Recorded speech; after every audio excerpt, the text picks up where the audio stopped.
Selamat pagi Bapak Ibu yang dikasihi oleh Tuhan.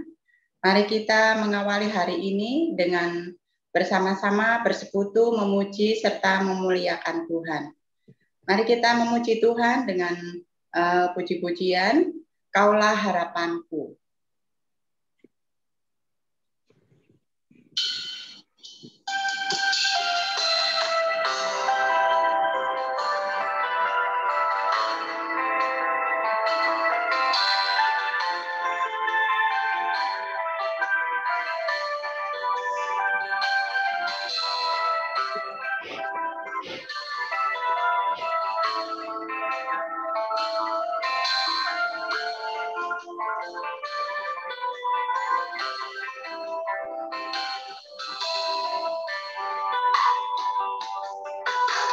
Bukan dengan kekuatanku, ku dapat jalani hidupku tanpa Tuhan yang di sampingku. Ku tak mampu sendiri, Engkaulah kuatku yang menopangku. Ku pandang wajah-Mu dan berseru, pertolonganku datang dari-Mu. Peganglah tanganku, jangan lepaskan, Kaulah harapan dalam hidupku.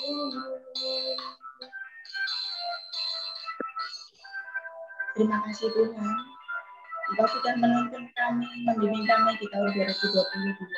Dan kami percaya tahun 2023 juga Tuhan, Engkau selalu menuntun kami, menolong kami, menopang kami Tuhan.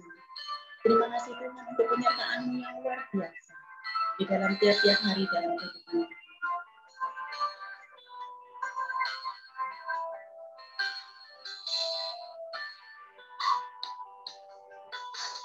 Bukan dengan kekuatanku, ku dapat jalani hidupku tanpa Tuhan yang di sampingku. Ku tak mampu sendiri, Engkaulah kuatku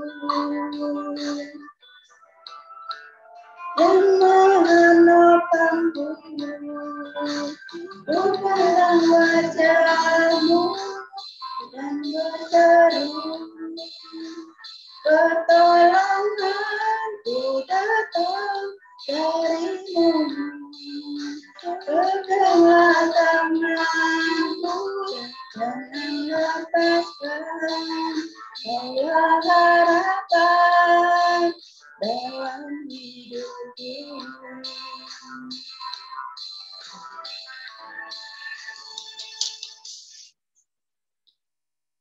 Sebelum kita melanjutkan, mari kita bersama-sama berdoa. Allah Bapa yang baik, hamba datang kepadamu pada pagi hari ini Tuhan, hendak mengucapkan syukur kami di hadapan Tuhan, oleh karena kasih serta penyertaan Tuhan di dalam kehidupan kami tiap-tiap hari.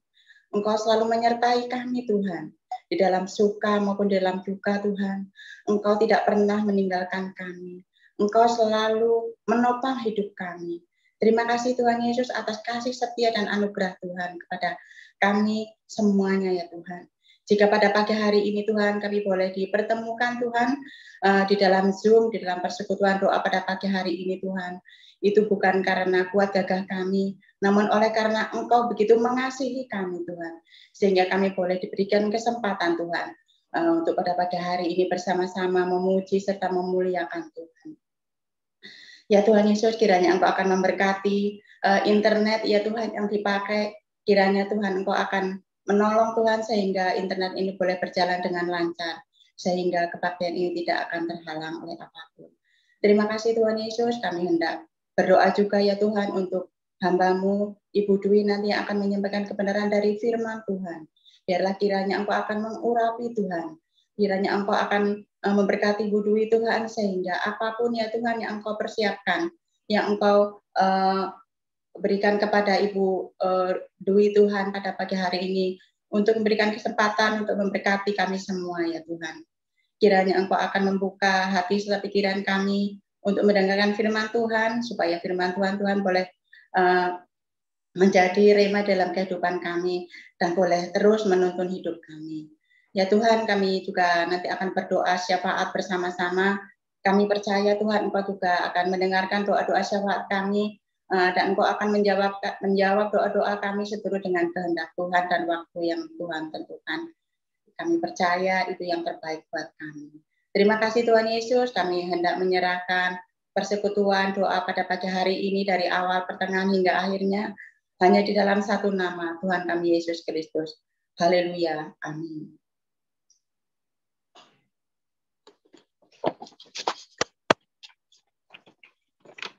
Sebelum kita mendengarkan firman Tuhan yang akan disampaikan oleh Ibu Dwi, kita akan memuji Tuhan, buka mataku.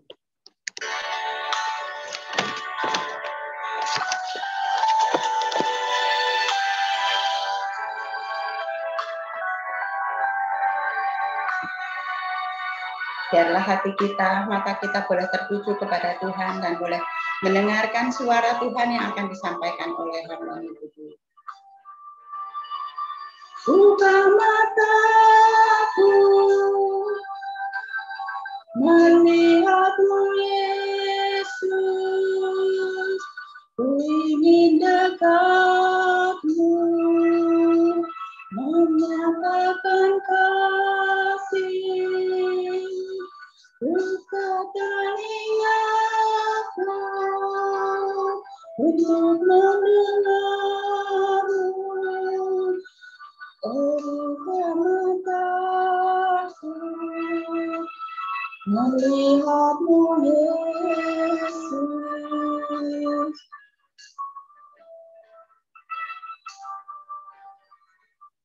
Buka mataku,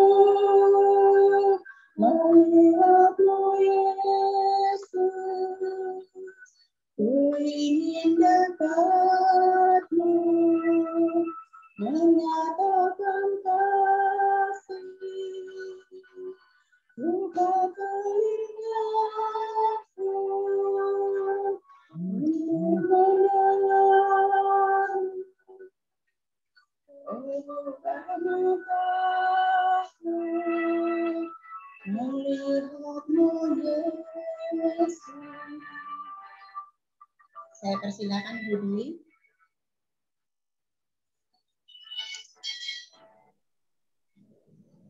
Mari kita berdoa. Tuhan Yesus, kami bersyukur kepada Engkau.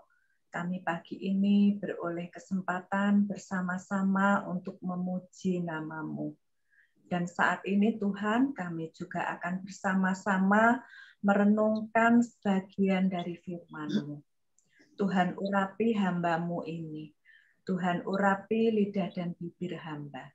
Tuhan juga bekerja di dalam hati kami semua, supaya firman yang kami dengar ini akan menjadi kekuatan di dalam kami menjalani hari-hari kami, dan semakin hari semakin menumbuhkan iman kami di hadapan Tuhan. Terima kasih Tuhan, kami menyerahkan waktu untuk kami bersama-sama mendengarkan firman-Mu ini ke dalam tangan kasih Tuhan. Biarlah Roh Kudus menguasai kami semua. Dalam nama-Mu kami berdoa. Amin. Selamat pagi Bapak Ibu yang dikasihi Tuhan. Nah, kita merasa ya sudah memasuki hari yang ke-11 di tahun yang baru ini. Tadi kita sudah 10 hari lewati. Kita bersyukur karena Tuhan menyertai kita di tahun 2022 dan sekarang mengizinkan kita untuk melangkah di tahun 2023. Apapun yang kita alami di tahun lalu, baik itu suka maupun duka, kita percaya bahwa Tuhan tetaplah Allah yang sangat baik, yang selalu memimpin kita. Bapak Ibu yang dikasihi Tuhan, umumnya dalam setiap pergantian tahun selalu akan ada banyak pertanyaan di dalam benak kita atau di dalam diri kita. Karena ya memang kita tidak akan pernah tahu apa yang akan terjadi di depan kita. Bahkan setelah waktu yang kita lalui sekarang ini, dalam waktu dekat ke depan ini, kita juga tidak tahu apa-apa. Seperti yang dituliskan dalam Amsal 25 ayat 2 mengatakan seperti ini. Kemuliaan Allah ialah merahasiakan sesuatu. Tetapi kemuliaan raja-raja ialah menyelidiki sesuatu. Merahasiakan segala sesuatu tentang apa yang akan terjadi dari kita, itu adalah bagian dari kemuliaan Allah. Supaya kita semakin bersandar kepada Tuhan dan juga semakin mencari kehendak Tuhan di dalam kehidupan kita. Dan juga kita semakin menghormati kepemimpinan pemerintahan kita yang telah menolong mengantisipasi apa yang kemungkinan ke depan akan terjadi. Nah, tapi puji Tuhan, hari Rabu yang lalu kita sudah dibekali dengan firman Tuhan yang disampaikan oleh Bu Moni. Kita akan menjalani bersama Tuhan. Nah, saya simpulkan bahwa apapun yang akan terjadi di depan, kita akan melayani bersama, menjalani bersama Tuhan dan mengarahkan pandangan kita kepada Tuhan, mata kita tertuju kepada Tuhan. Belum terlambat di awal tahun ini, saya mengajak kita semua juga untuk menjalani tahun 2023 ini bersama Tuhan dengan spirit atau semangat yang sama. Nah, spirit yang saya maksud untuk kita miliki bersama atau kita lakukan bersama adalah sebagai berikut. Spirit ini diawali dengan huruf S. S, serahkan. Di dalam Mazmur 37 ayat 5 dikatakan, serahkanlah hidupmu kepada Tuhan dan percayalah kepadanya, dan ia akan bertindak. Saya mengutip dari Alkitab Bahasa Indonesia Sehari-hari, serahkanlah hidupmu kepada Tuhan, berharaplah kepadanya, ia akan menolongmu. Kita tidak akan mungkin menanggung semua persoalan yang ada di dalam kehidupan kita. Kita juga tidak mungkin dapat menampung semuanya. Di ayat ini dikatakan serahkanlah hidupmu. Nah, itu artinya seluruh aspek kehidupan kita, seluruh segi kehidupan kita. Bukan hanya satu bagian saja. Menyerahkan seluruh hidup kita meliputi di dalamnya adalah kekhawatiran kita. Kekhawatiran memang sering mampir di dalam benak kita. Matius 6 ayat 34 menuliskan, sebab itu janganlah kamu khawatir akan hari besok, karena hari besok mempunyai kekhawatirannya sendiri. Nah, ini yang menarik. Kesusahan sehari cukuplah untuk sehari. Nah, wajar sih bila kita khawatir, sejauh kekhawatiran itu bisa membawa kita ke arah yang positif. Contohnya misalnya, kita khawatir sakit.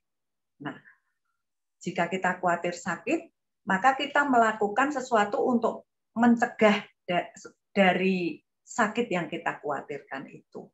Entahkah minum vitamin, entahkah harus memakai masker, dan segala macam. Nah, kekhawatiran itu bersifat untuk kita berjaga-jaga. Kita khawatir terlambat, ya tentunya kita akan bangun lebih pagi, berangkat lebih awal. Tetapi jika kekhawatiran kita itu sudah ekstrim, sehingga membawa kita ke arah yang negatif, maka kita perlu mewaspadai diri. Lebih-lebih jika kita ini malah menjadi hidup di dalam kekhawatiran.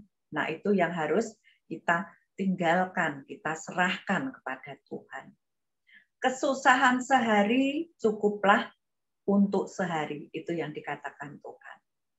Terkadang manusia, termasuk saya ya, ingin memikul kesusahan 2-3 hari ke depan itu dalam sehari. Jadi pada akhirnya akan terasa berat sendiri. Nah, hendaknya kita sesuaikan semuanya itu sesuai dengan porsi kita hari lepas hari atau porsi kita masing-masing. Terkadang manusia juga cenderung mulai takut atau khawatir akan sesuatu yang sebetulnya belum tentu akan terjadi. Mereka khawatir di luar kesadaran mereka sehingga mereka lupa bahwa masih ada Tuhan yang mampu menolong dan menopang hidupnya. Firman Tuhan mengingatkan kita untuk tidak khawatir akan hari esok, karena hari esok itu mempunyai kesusahannya sendiri. Hal ini menunjukkan bahwa sebaiknya tiap orang menyadari bahwa sesungguhnya berjalan bersama Tuhan adalah perjalanan yang menyenangkan, sekalipun ada banyak kesusahan yang harus kita lewati. Menyerahkan seluruh hidup kita juga termasuk menyerahkan kebutuhan hidup kita. Menyerahkan permasalahan yang kita hadapi. Menyerahkan tugas dan tanggung jawab kehidupan kita dalam posisi apapun kita. Baik itu di dalam keluarga, maupun posisi di tempat kita bekerja, maupun dalam pelayanan di gereja. Menyerahkan bukan berarti tidak melakukan apa-apa, melainkan melakukan dengan penuh penyerahan diri kepada Tuhan. Dan segalanya kita letakkan di dalam tangan Tuhan. Lalu yang berikutnya adalah percaya. Kembali ke Mazmur pasal 37 ayat 5. Serahkanlah hidupmu kepada Tuhan dan percayalah kepadanya, dan Ia akan bertindak.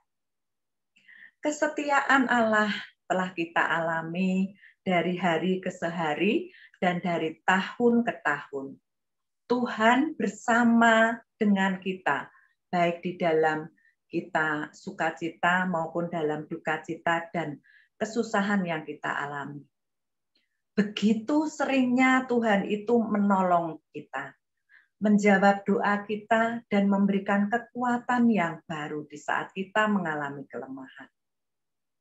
Nah, dengan mengingat-ingat kebaikan-kebaikan dan pertolongan-pertolongan Tuhan adalah obat yang manjur untuk mengatasi keraguan kita yang akan datang. Keraguan yang datang juga di dalam hati kita. Karena itu, saat kita berada dalam persoalan, mari kita renungkan sejenak. Kebaikan Tuhan, penyertaan-penyertaan yang telah dilakukannya untuk kita, dan percayalah bahwa kebaikannya akan selalu kita alami ke depan juga. Nah, memang kejadian-kejadian dalam kehidupan kita ini nampaknya beragam dan tidak tertata. Namun, kelak kita akan menyaksikan keteraturan karya Allah dalam hidup kita yang begitu indah. Kita mungkin tidak bisa mengendalikan segala peristiwa yang akan terjadi, tetapi kita bisa mengendalikan sikap kita terhadap peristiwa-peristiwa yang akan kita hadapi di dalam kehidupan kita. Rasul Paulus mengajar kepada kita untuk mengambil sikap percaya dalam setiap peristiwa yang kita hadapi. Dituliskan di dalam 2 Korintus pasal 5 ayat 7, sebab hidup kami ini adalah hidup karena percaya, bukan karena melihat. Kalau kita hanya melihat apa yang terjadi, maka kita akan menjadi takut. Satu-satunya cara untuk bertahan di dunia yang penuh dengan tipu daya adalah dengan mempercayai Tuhan atau percaya kepada Tuhan. percaya kepada pemeliharaan Tuhan, percaya kepada janji Tuhan, percaya pada penyediaan Allah dan menaruhkan semua harapan hidup kita kepada Tuhan yang tidak akan pernah mengecewakan kita. Entah bagaimanapun endingnya nanti, marilah kita tetap percaya kepada Tuhan. Karena Tuhan jauh lebih tahu yang terbaik di dalam kehidupan kita. Yang berikutnya setelah serahkan percaya adalah iman. Roma 1 ayat 17 mengatakan, sebab di dalamnya nyata kebenaran Allah yang bertolak dari iman dan memimpin kepada iman. Seperti ada tertulis, orang benar akan hidup oleh iman. Nah, Bapak Ibu Saudara, yang berhak mengatakan kita ini orang benar bukanlah kita sendiri. Tetapi karena Allah yang telah membenarkan kita melalui penebusan Tuhan Yesus. Maka kita ini disebut orang benar. Orang yang hidup di dalam kebenaran Allah dan yang telah memperoleh pembenaran dari Allah. Sebagai orang percaya, kita pun harus sadar dan belajar memandang dengan mata iman. Beriman pada Tuhan bukan hanya untuk mempercayai bahwa Tuhan Yesus adalah juru selamat di dalam kehidupan kekal kita dan keselamatan yang telah Allah sediakan yang lebih baik daripada yang kita pikirkan. Tetapi juga beriman untuk menghadapi segala persoalan yang terjadi di dalam kehidupan kita.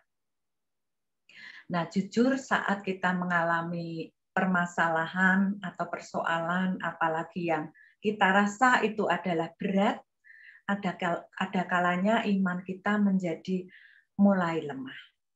Tapi mari kita jalani hari demi hari dengan penuh iman kepada Tuhan, karena tidak ada cara lain untuk mengalami dan merasakan perbuatan-perbuatan ajaib dari Tuhan, kecuali kita berjalan dalam iman setiap hari bersamanya. Hal yang menghalangi untuk melihat di dalam iman adalah fakta.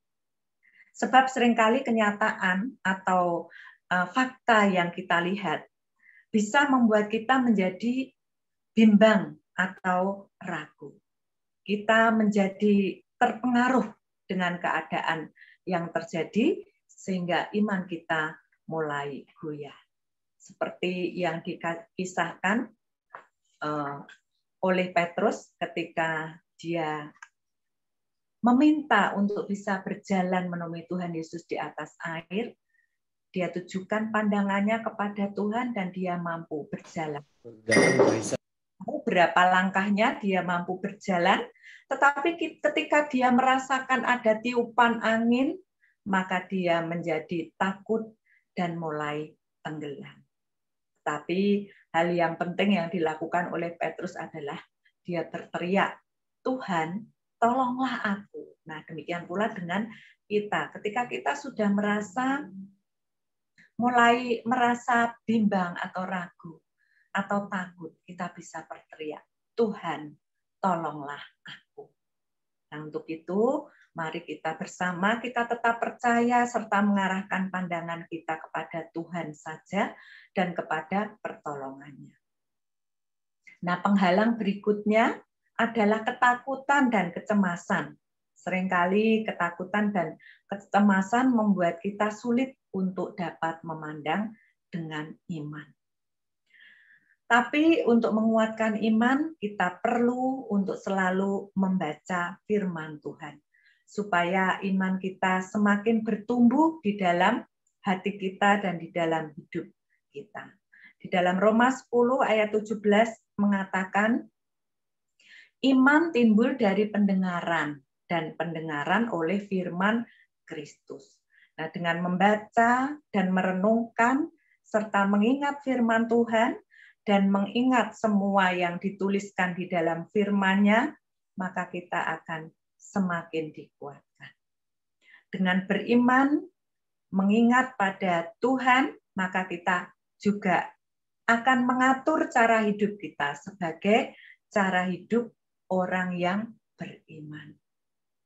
Saya ingat ya waktu itu setelah tahun 1998 gitu, ketika krisis moneter, kan persekutuan doa pagi diadakan di GKMI.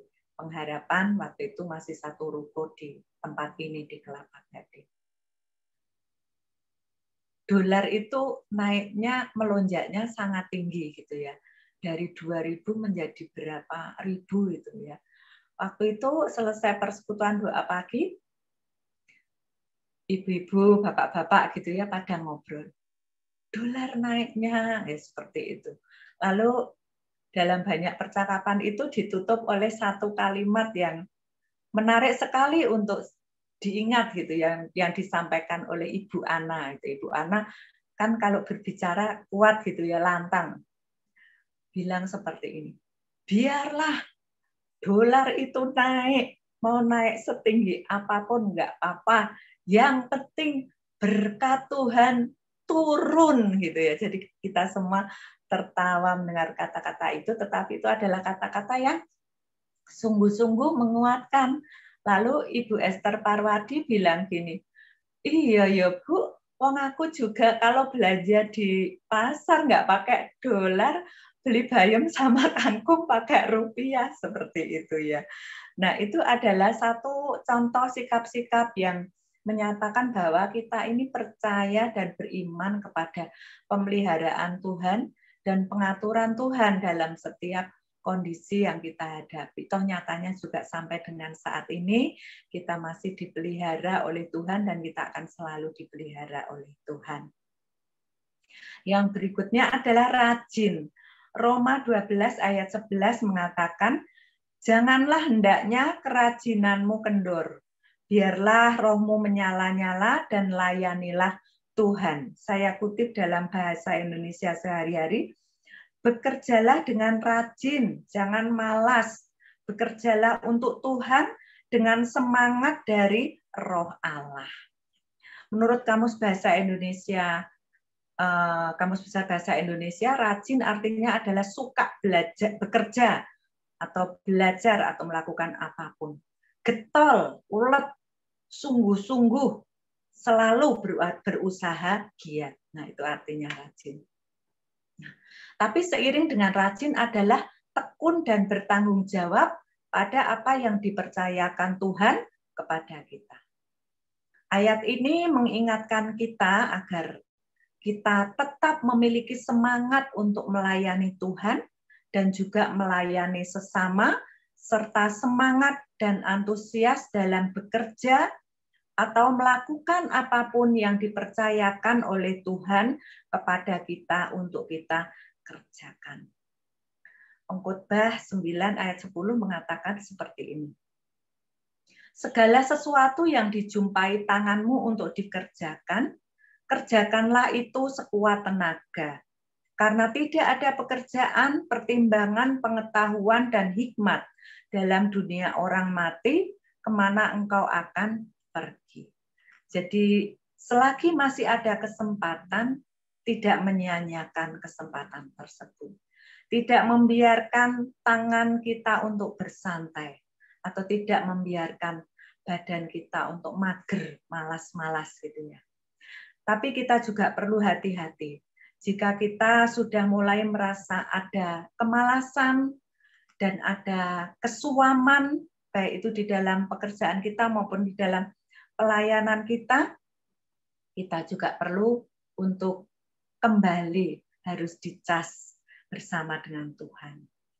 Nah, seseorang tentu akan senang bekerja sama ya kalau rekannya itu atau bekerja bersama dengan orang yang mempunyai sifat rajin, mempunyai sifat yang tekun dan bertanggung jawab. Dan kita akan merasa enggan kalau kerjasama itu dengan orang yang suka menunda-nunda, dikasih tugas nggak dikerjakan.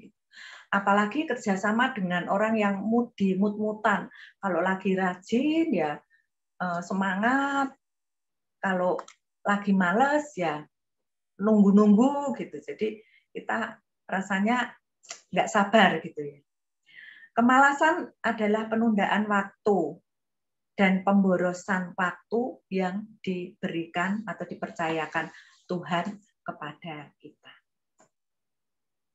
Kolose 3 ayat 23 mengatakan, apapun yang kamu lakukan, kerjakanlah itu dengan segenap hatimu, seperti bekerja untuk Tuhan, bukan untuk manusia.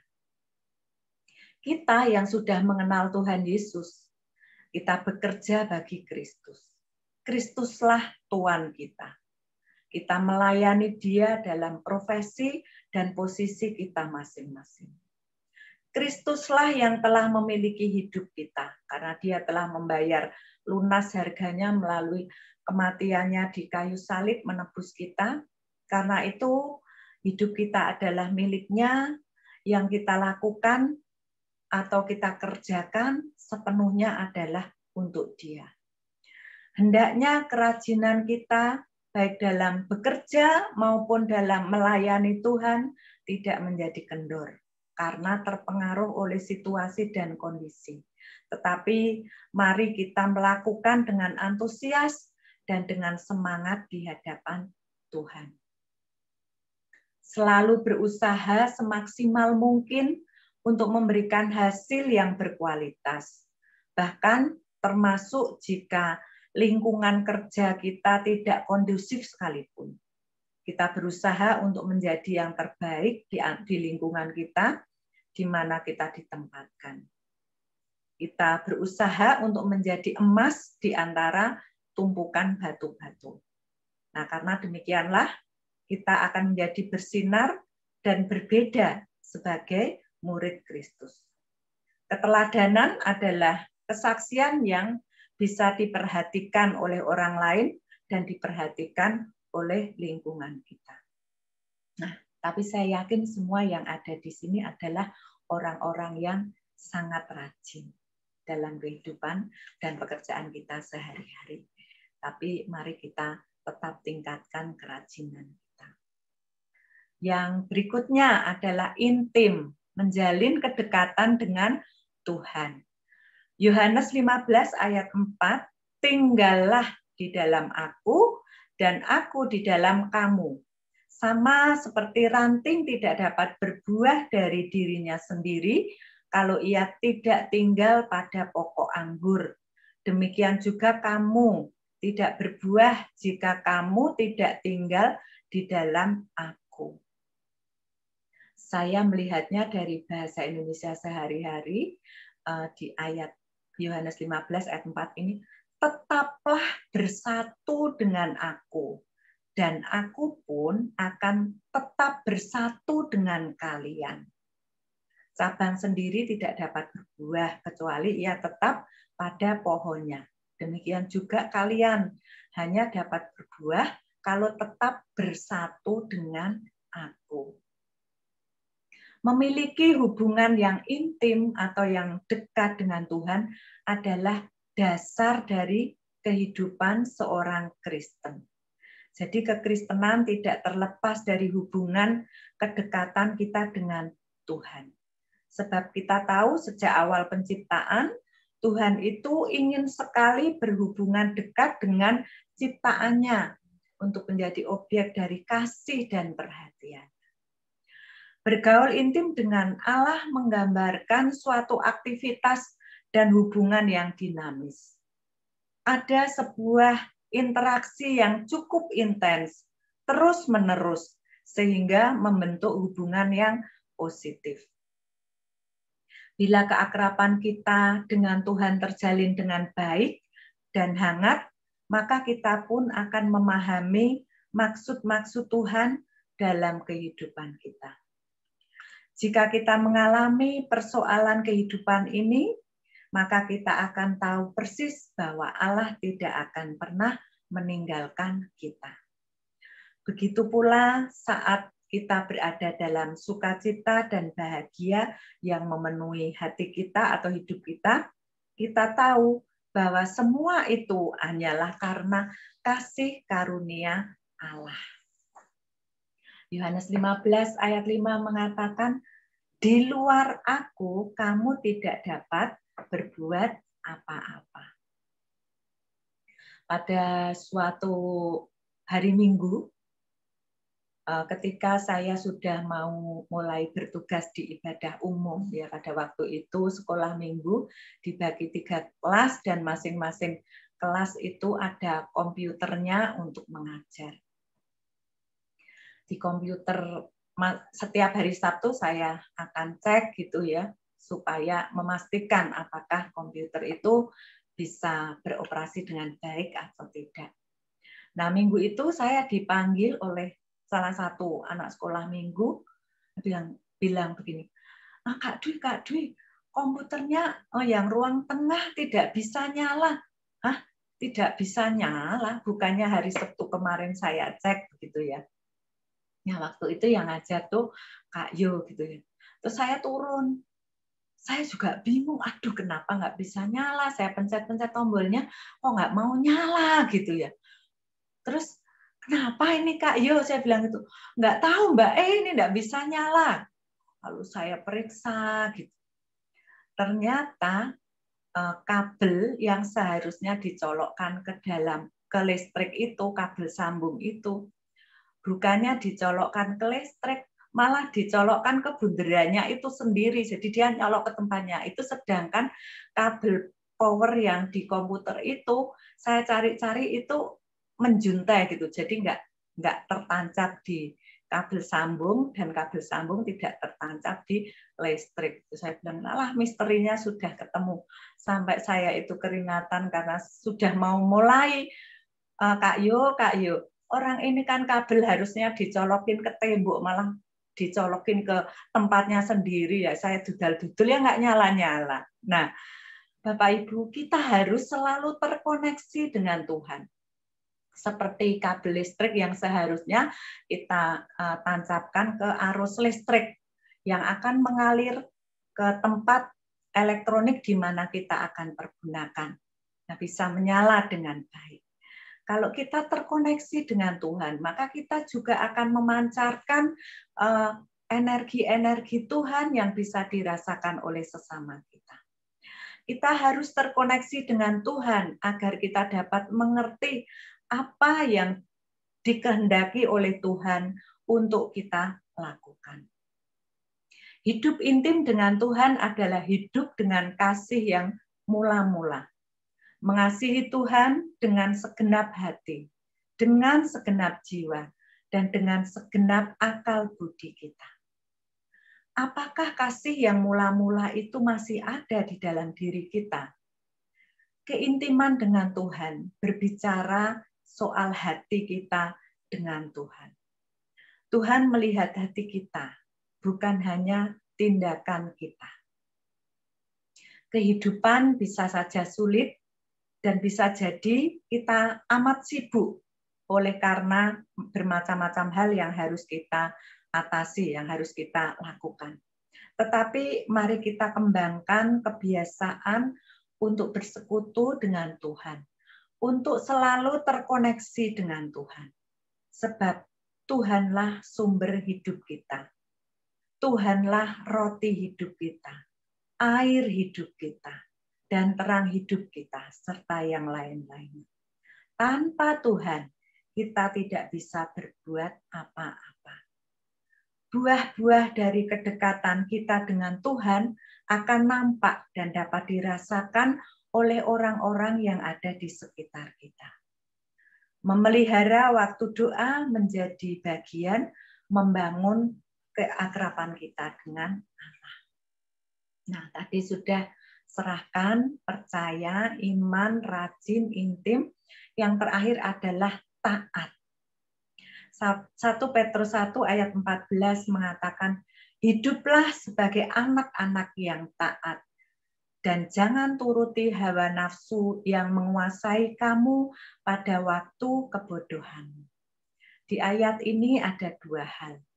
Memilih hidup sebagai orang yang taat ataukah tidak taat dengan menuruti keinginan kita sendiri.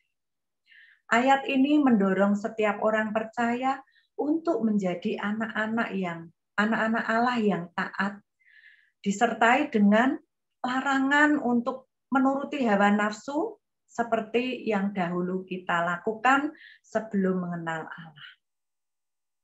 Seseorang yang mengaku telah mengenal Allah seharusnya akan lebih mudah untuk mentaati firman Allah, yang juga dilandasi atau menjadi landasan untuk mentaati peraturan-peraturan di dunia ini sejauh peraturan itu tidak bertentangan dengan firman Allah. Ketaatan adalah karakter yang perlu ditumbuhkan melalui pembelajaran seiring berjalannya waktu. Kita perlu belajar membiasakan diri untuk menjadi taat, mengembangkan sikap taat dan patuh pada firman Tuhan. Taat bagaikan seorang hamba kepada tuannya.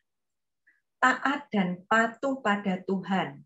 Taat dan patuh pada pemimpin kita, baik itu pemimpin rohani maupun pemimpin bangsa kita yang dipakai oleh Tuhan sebagai wakilnya dalam mengatur kesejahteraan rakyat, termasuk kesejahteraan kita. Taat juga menjadi panggilan dan tugas yang dipercayakan Tuhan kepada kita. Kita bisa belajar dari ketaatan yang dilakukan oleh Tuhan kita, Yesus Kristus. Filipi 2 ayat 8 mengatakan dalam keadaan sebagai manusia, yaitu keadaan Tuhan sebagai manusia, ia telah merendahkan dirinya dan taat sampai mati, bahkan sampai mati di kayu salib. Jadi sampai akhir hidup Tuhan Yesus, dia tetap taat kepada kehendak Bapa. Maka kita pun sebagai anak-anaknya belajar untuk menjadi taat kepada kehendak Tuhan kita Yesus Kristus sampai Tuhan mengatakan hidup kita sudah selesai di dunia ini. Sulit memang, tetapi kita bisa belajar bersama dan saling support sehingga kita tidak mudah menjadi mundur. Demikianlah firman Tuhan pada pagi hari ini. Mari kita jalani spirit ini bersama-sama. Kita serahkan persoalan kehidupan kita kepada Tuhan. Kita percayakan kepadanya. Kita beriman kepada Tuhan untuk apapun yang kita hadapi. Bagian kita menjadi orang yang senantiasa rajin melakukan apa yang Tuhan percayakan kepada kita, dan kita membuat hidup kita untuk selalu berdekatan dengan Tuhan, bergaul akrab dan intim dengan Tuhan. Kita taat kepada apa yang dipercayakan Tuhan di dalam kehidupan kita. Mari kita memulai hari kita dengan meminta anugerah, perlindungan, dan penyertaan dari Tuhan, meminta hikmat dan pengertian yang lebih pada saat kita melangkah memasuki babak yang baru di dalam kehidupan kita. Kita memulai hari dengan ucapan syukur dan kita percaya bahwa penyertaan Tuhan akan membuat kita berani menjalani 2023 ini. Amin. Tuhan memberkati kita semuanya. Saya meminta kesediaan Ibu Ruth untuk menutup renungan ini di dalam doa. Silakan Ibu Ruth. Mari kita berdoa. Selamat pagi Bapa di surga. Bapa yang kami sembah di dalam nama Putramu yang tunggal, Tuhan Yesus Kristus. Kami bersyukur sebelum kami melakukan seluruh kegiatan kami sepanjang hari ini, kami boleh datang kepada Tuhan, meskipun melalui Zoom. Kami bersyukur untuk firman-Mu pagi ini, Bapak. Kami boleh mendapatkan kekuatan, penghiburan, dan mengerti rencana Tuhan dalam kehidupan kami. kami boleh menyerahkan kekhawatiran, kesusahan, ketakutan yang kami hadapi, dan kami boleh berjalan bersama dengan Tuhan, dengan penuh penyerahan kepada Tuhan. Ajar kami, Bapa, untuk taat, setia, dan tetap beriman kepada Tuhan, sehingga kami boleh mengalami perbuatan-perbuatan yang ajaib di dalam hidup ini. Mohon pimpinan Tuhan yang akan kami lakukan sepanjang hari ini, dan semua yang kami lakukan memuliakan nama Tuhan. Berkati guru Injil Dwi Tsunami yang telah menyampaikan kebenaran firman-Mu, Bapak. Tuhan memberikan damai dan sukacita dalam pelayanannya yang setia di GKMI Pengharapan. Kiranya Tuhan memberkati kesehatannya. Di dalam nama Tuhan Yesus, kami sudah berdoa. Haleluya. Amin.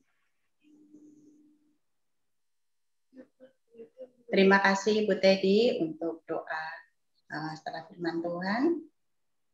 Terima kasih Bu Dwi sudah menyampaikan firman Tuhan yang sudah mengingatkan kami, menguatkan kami semua, di mana kami boleh mendapatkan ayat firman Tuhan yang begitu menguatkan dan membuat kita tidak khawatir untuk menghadapi hari-hari depan kami di Mazmur 37 ayat yang kelima, serahkanlah hidupmu kepada Tuhan dan percayalah kepadanya dan Ia akan bertindak. Kita akan bersama-sama berdoa syafaat. Doa syafaat sudah saya bagikan 2 hari lalu. Bagi yang tidak mendapatkan doa syafaat boleh ambil bagian doa syafaat yang tertera di layar.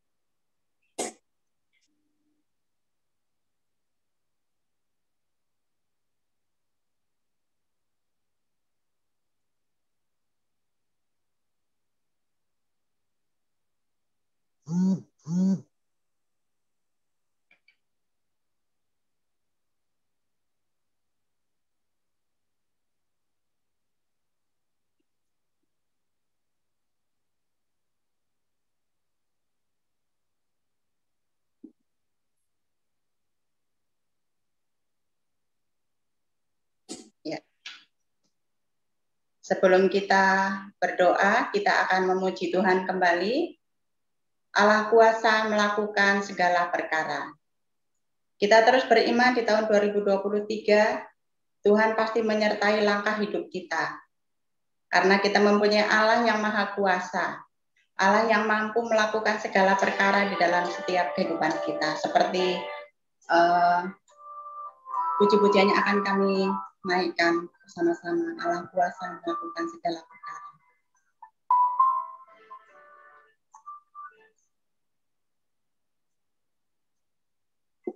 Allah kuasa melakukan segala perkara. Allah kuasa. Dia ciptakan seisi dunia, atur segala masa. Maha kuasa, melakukan segala perkara. Allah Maha kuasa. Ya ampuni yang berdosa, sembuhkan yang sakit. Allah Maha kuasa.